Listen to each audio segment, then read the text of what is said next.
Mr. McLeod, I'd like to introduce Ms. Fletcher from the Children's Aid, Dr. Talbot, Judge Sinclair, Mr. McDowell from the DA's office. Have a seat.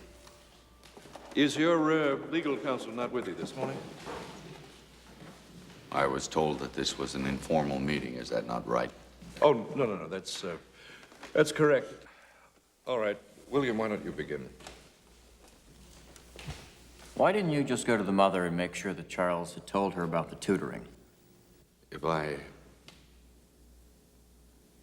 You've never taught, have you, Mr. McDowell?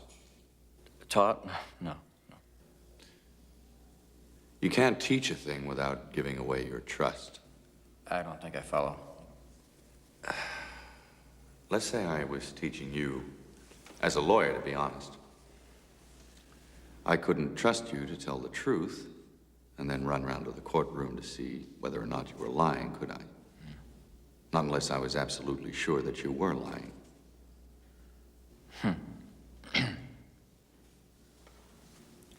Perhaps you should tell us about Patrick Scott. What would you like to know? Whatever you feel is relevant.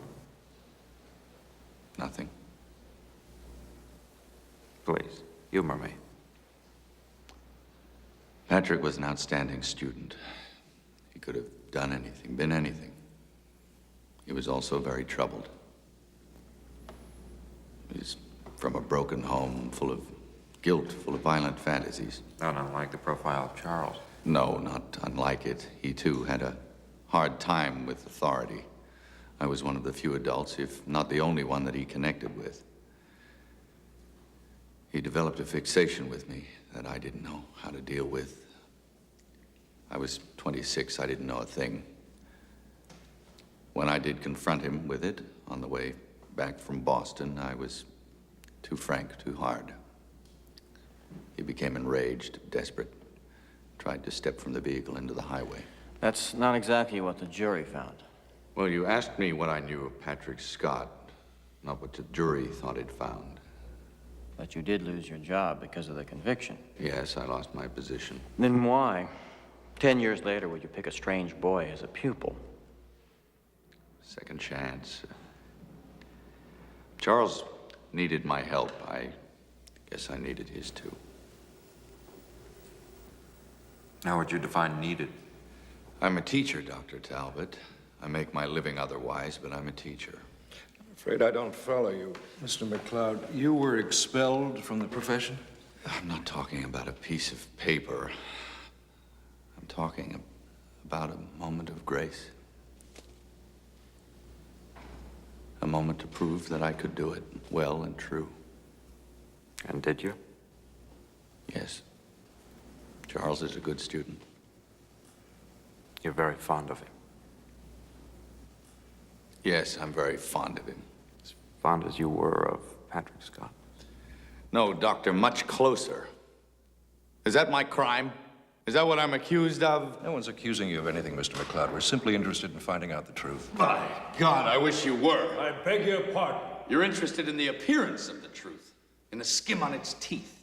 The truth is, you haven't got the slightest comprehension what bond of friendship someone like me could have with Charles Norstad. Perhaps you can enlighten us. No, I don't think I can. And the tragedy of that is, I don't know why I can't. Is it this? Is this what you see? I assure you, it is human. But if that's all you see, well then, you don't see me. You can't see me.